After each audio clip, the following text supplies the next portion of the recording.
If you dance this waltz, I'll marry my son to you." Andrew Jackson III sneered loudly enough for all of Manhattan's elite to hear, pointing his champagne glass at the black woman who had just stumbled and dropped a crystal tray on the marble floor of the ballroom. The deafening sound of shattering glass silenced the 200 guests at the opening party for Jackson Holdings' new skyscraper. All eyes turned to Ava Logan, 35, who had been working as a contract cleaner at the gallery event for just 3 weeks.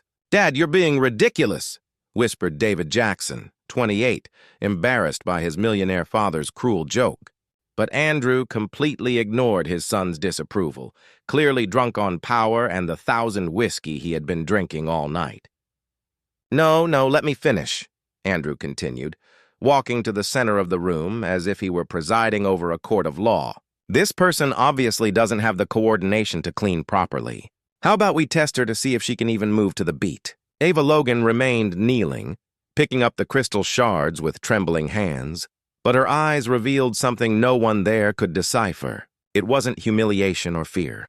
It was a deep calm, as if she were evaluating every word, every cruel laugh, every look of contempt she received. Mr. Thompson, the event manager, intervened discreetly. "Perhaps it would be better." "Better nothing." Andrew cut him off, gesturing dramatically. "Play a waltz. If she can dance better than my wife, I'll marry my son to her on the spot." Just imagine the heir to the Jackson fortune marrying the cleaning lady.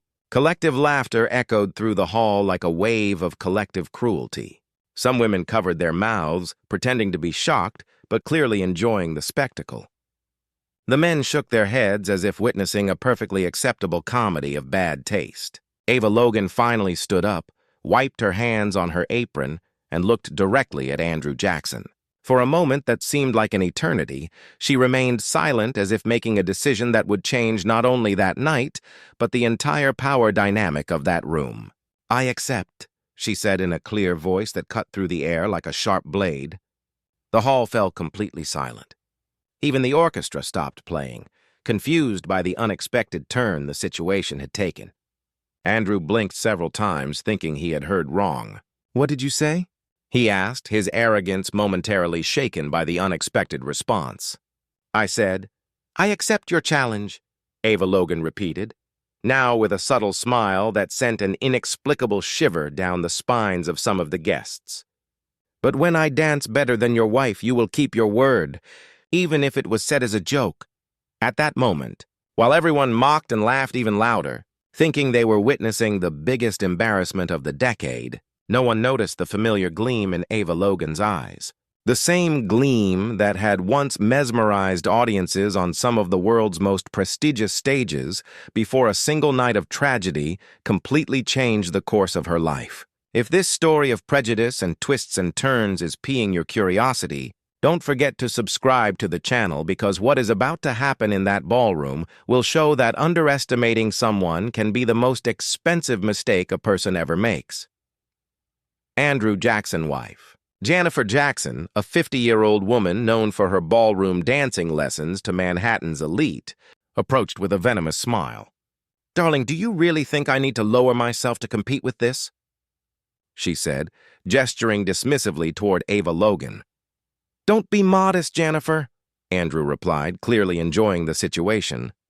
"You won that Club Waltz trophy last year. That should be more than enough for this demonstration." Ava Logan watched silently, but her mind flew back 15 years when she was known as Ava Logan, principal dancer with the American Grand Ballet. She remembered the nights when entire audiences rose to their feet in ovation, the reviews that compared her to the greatest ballerinas in history, the feeling of flying across the world's most prestigious stages. It had all ended in one tragic night, a special performance for the political elite, a car accident on the way home, 3 months in a coma, and a cruel awakening to reality. Her legs would never be the same again. The doctor said she would be lucky if she could ever walk normally again. Dance professionally? Impossible. "Jonathan," said Andrew, turning to his son, "go get your camera. I want to record this moment for posterity. The day a cleaning lady tried to pass herself off as a dancer at my event." David hesitated, clearly uncomfortable. "Dad, this has gone too far. The girl was just doing her job." The girl Andrew cut him off sarcastically, accepted the challenge, and now she's going to entertain us. Or would you rather I tell your girlfriend about that embarrassing situation last week? David's face palled. Ava Logan realized that blackmail was involved. Yet another demonstration of the toxic control Andrew exerted over everyone around him. Put the music on, Andrew ordered the DJ, and place your bets. $500 for those who bet on my wife to win. $1,000 for those brave enough to bet on the employee. Cruel laughter echoed through the room. Some guests actually began placing bets, treating the situation as free entertainment. Jennifer positioned herself in the center of the dance floor, doing a few theatrical stretches to show off her experience. You know what? Andrew said, approaching Ava Logan with a wicked smile. When you lose, and you will lose, I want you to get down on your knees and apologize for wasting everyone's time. And then, obviously, you're fired. It was at that moment that something changed in Ava Logan's eyes. The same determination that had led her to dance on international stages. The same strength that had made her fight through months of physical therapy just to walk again. The same dignity that had kept her alive when she lost everything she had worked for her entire life. Mr. Andrew, she said with a calmness that sent an inexplicable chill down the spines of some of those present. When I win, and I will win, I want you to keep your word about the marriage. But I also want something else.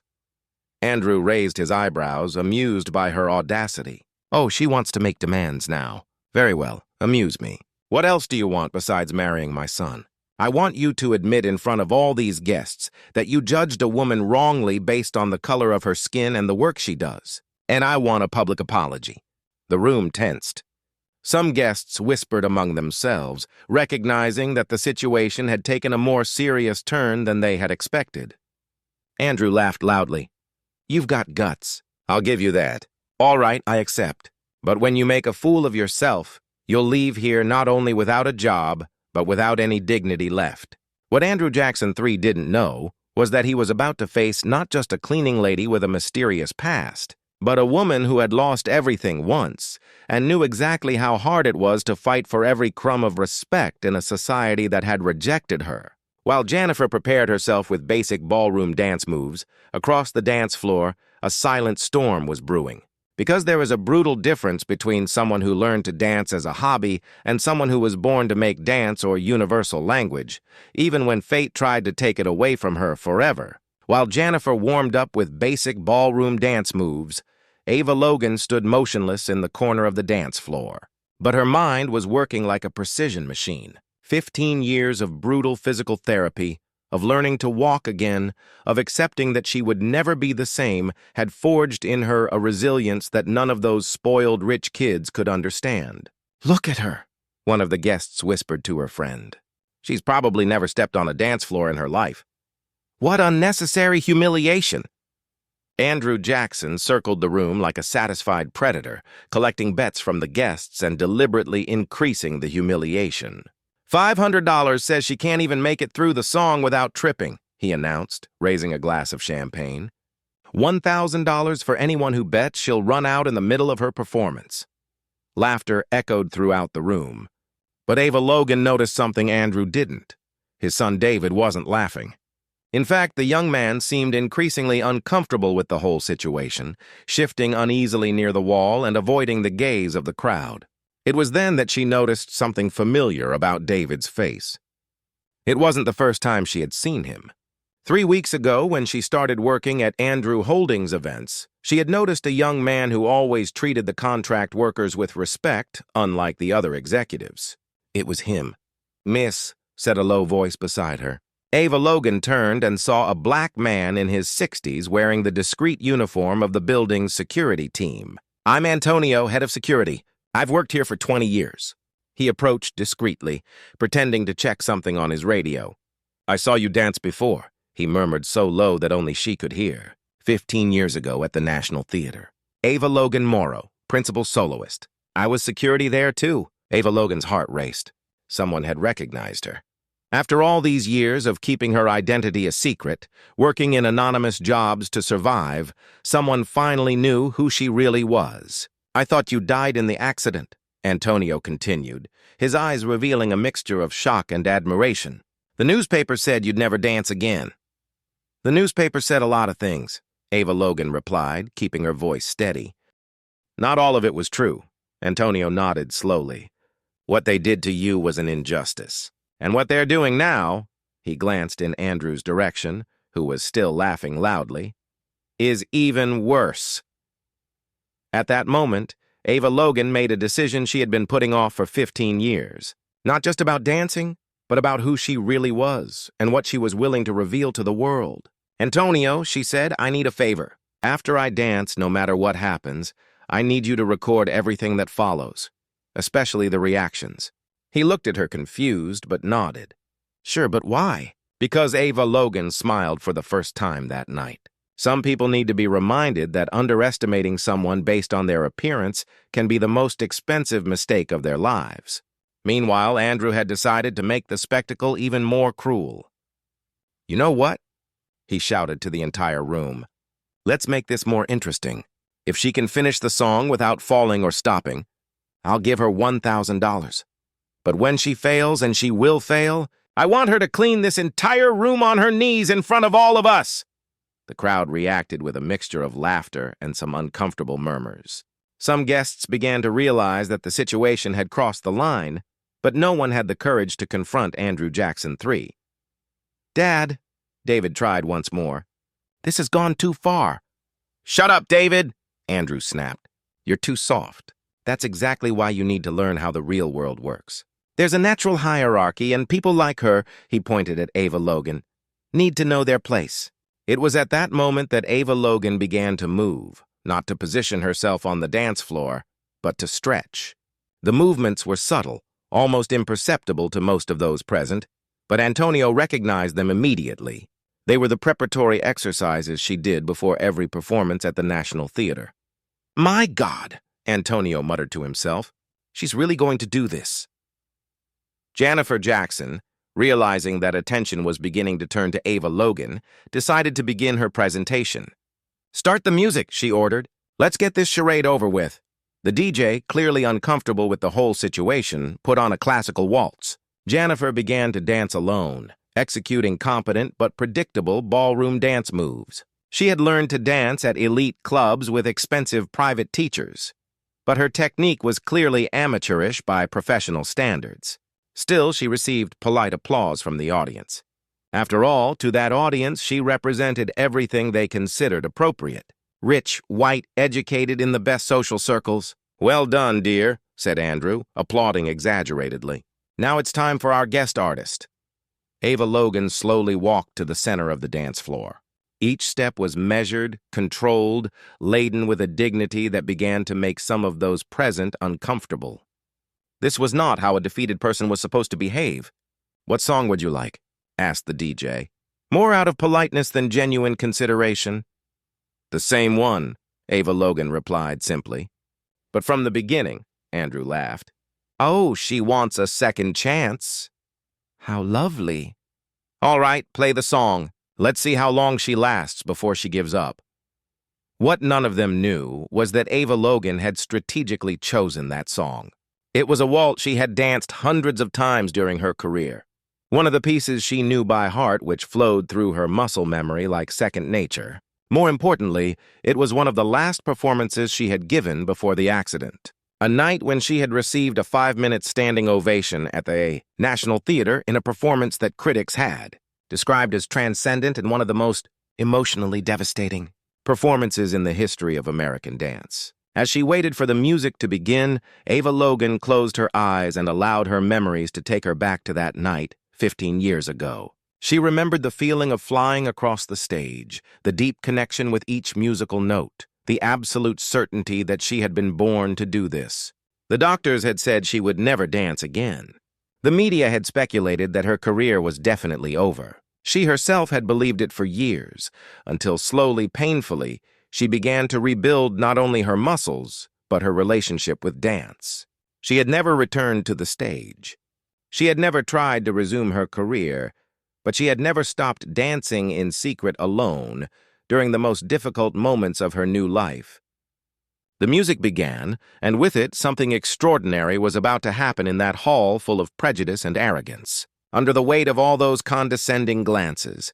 Her hands positioned themselves with a precision that made some of the musicians frown, instinctively recognizing that they were about to witness something far beyond a simple amateur dance. But what none of them could have imagined was that those first few bars would mark not only the rebirth of a lost legend, but the moment when the entire power structure of that environment would be permanently shaken.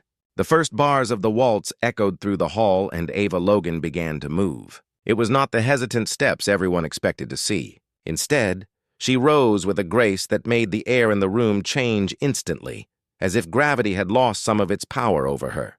Her first movements were subtle, almost shy, allowing the audience to keep their expectations low.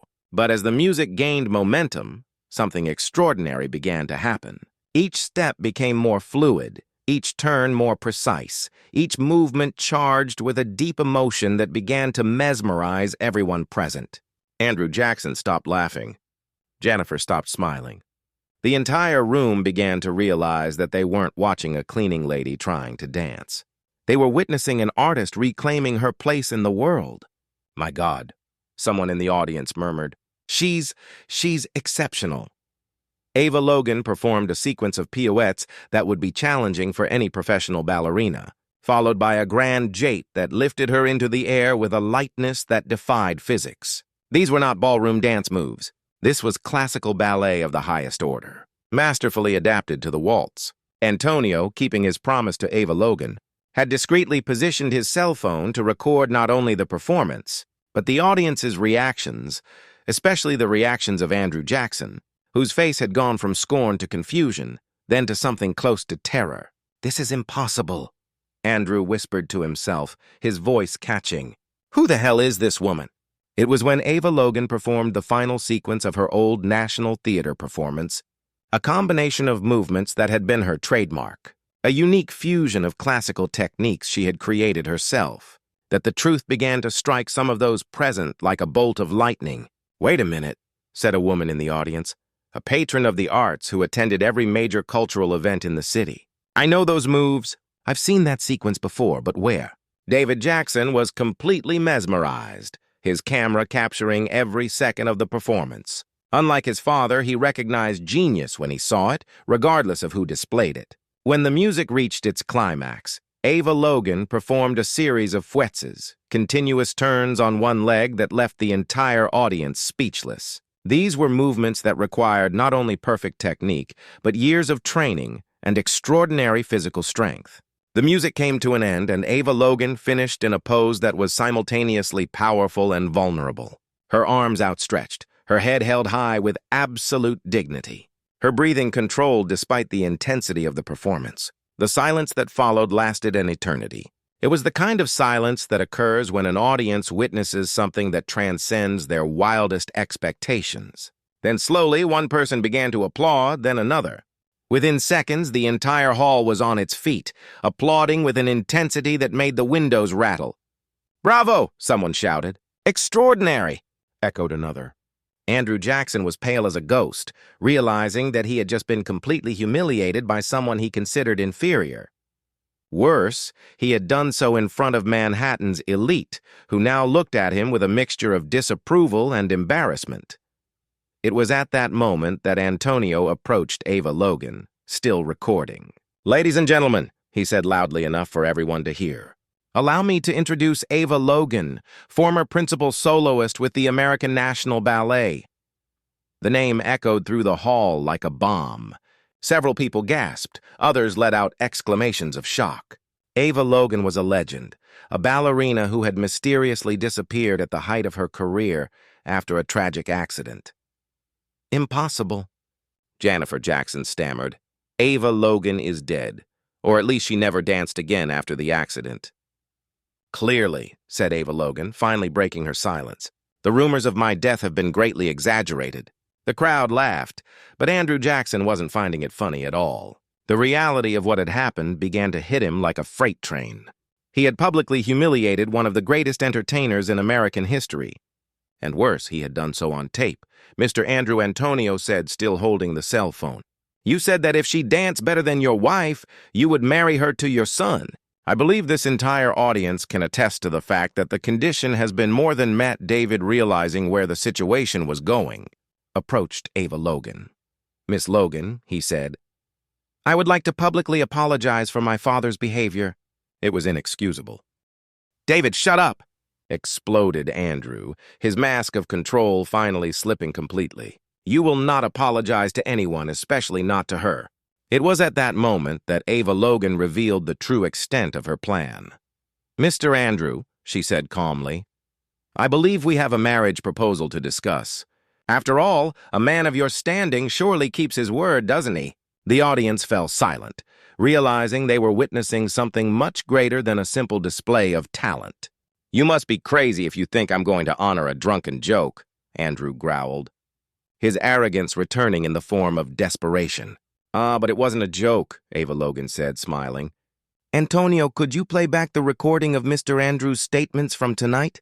Antonio held his cell phone high enough for everyone to hear as he played back the clear recording of Andrew making the bet, doubling the conditions, increasing the humiliations, and publicly declaring that he would marry his son to her if she won the challenge. And here he is confirming the terms, the recording continued, even after I specified that he would have to keep his word.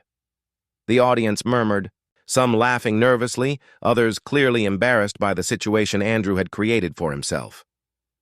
That's blackmail, Andrew shouted, completely losing his composure. No, Ava Logan corrected calmly. This is accountability. You made a public bet with clear terms in front of 200 witnesses. Now you have to decide if you are a man of your word or if your reputation is worth less than your prejudice. David moved closer to Ava Logan.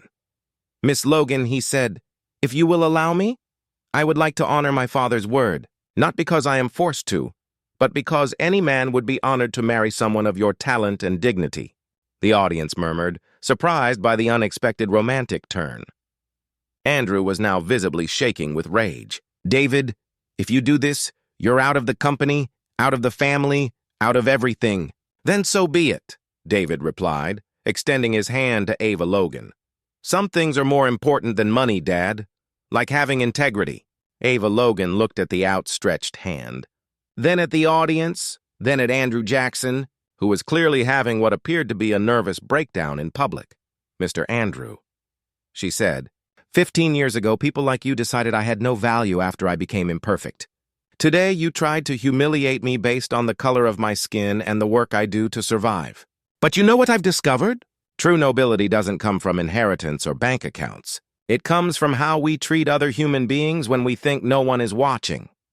She turned to David. Your son seems to have learned that lesson despite your best efforts. As for the proposal, she smiled. I'll accept dinner with him, but marriage. Well, that's something two people decide together based on love and respect, not humiliating bets. The audience erupted in applause again, but this time it wasn't just for the dance. It was approval for the dignity and wisdom Ava Logan had shown. Andrew Jackson, realizing that he had lost not only the bet, but the respect of everyone present, including his own son, muttered something about leaving it to the lawyers and left the hall, followed by Jennifer, who was clearly mortified by the whole situation. Antonio stopped recording and approached Ava Logan. This is going to be very interesting when it hits social media, he said with a smile. And as Manhattan's elite continued to process what they had just witnessed, a lesson in prejudice, humility, and the difference between social class and true class, one question remained in the air. How would Andrew Jackson, a man who built his empire on his reputation, deal with the fact that his arrogance and prejudice had been exposed in the most public and humiliating way possible, and that this exposure was about to spread far beyond that ballroom? Antonio recordings spread across social media like wildfire. In less than 24 hours, Millionaire Humiliates legendary ballerina had become a worldwide trending topic, racking up millions of views and indignant comments. Andrew Jackson III woke up the next day to discover that his company had lost $5 million contracts overnight. His partners were demanding an emergency meeting, and his wife Jennifer had locked herself in their bedroom, refusing to appear in public. Dad, David said when he found his father in his office surrounded by newspapers with devastating headlines. The board has voted. You have 1 hour to resign or you will be removed by force. Andrew looked at his son, seeing for the first time not submission but determination. "You did this," he murmured. "You betrayed me." "No," David replied calmly. "You betrayed yourself the moment you decided your arrogance was worth more than your humanity." Meanwhile, Ava Logan was being bombarded with offers. 3 international ballet companies wanted her to choreograph special performances. Lincoln Center had called offering a solo event. Hollywood producers were interested in turning her story into a movie. But the offer that touched her most came from an unexpected group, the children at the community school where she had taught before working for Jackson Holdings. They had pulled their savings, $23 in all, to offer her a scholarship to return to teaching. "I'll take it," Ava Logan said tearfully, "but on one condition. Let's turn this into something bigger." 6 months later, the Ava Logan Center for the Arts opened in the heart of Manhattan, funded by donations that poured in from around the world after her story went viral. David Jackson, now running a completely revamped version of the family business focused on social responsibility, was the first major donor. Andrew Jackson, meanwhile, had lost everything: his company, his reputation, his family. Jennifer had filed for divorce and moved to Europe. He was last seen working as a low-level consultant at a small company, a shadow of the arrogant man who once believed that money gave him the right to humiliate other human beings. "You know what impresses me most about this whole story?" Antonio said during the Sense opening, watching Ava Logan teach a class of diverse, smiling children. It wasn't just a victory over prejudice. It was a lesson in how true nobility responds to cruelty. Ava Logan, now recognized once again as one of the greatest artists of her generation, smiled as she watched her new students perform their first ballet steps. Sometimes, she said, "We have to lose everything to discover who we really are. And sometimes people have to lose everything to learn who they should never have tried to be." David approached, carrying flowers from the garden he had planted around the center himself. "Ready for dinner?" he asked, offering his arm to Ava Logan. "Ready?" she replied, accepting not only his arm, but the new life she had built on the ashes of her old one. Ava Logan's true revenge wasn't destroying Andrew Jackson. It was building something so beautiful and inspiring that his cruelty seemed insignificant in comparison. She proved that when we face prejudice with dignity and respond to hatred with excellence, we don't just win, we transform the world around us. What about you? Have you ever faced someone who tried to diminish your dreams based on prejudice? Tell us your story in the comments and subscribe to the channel. Our Differences for more stories that prove that the best response to those who underestimate us is simply to be extraordinary. Thanks for watching.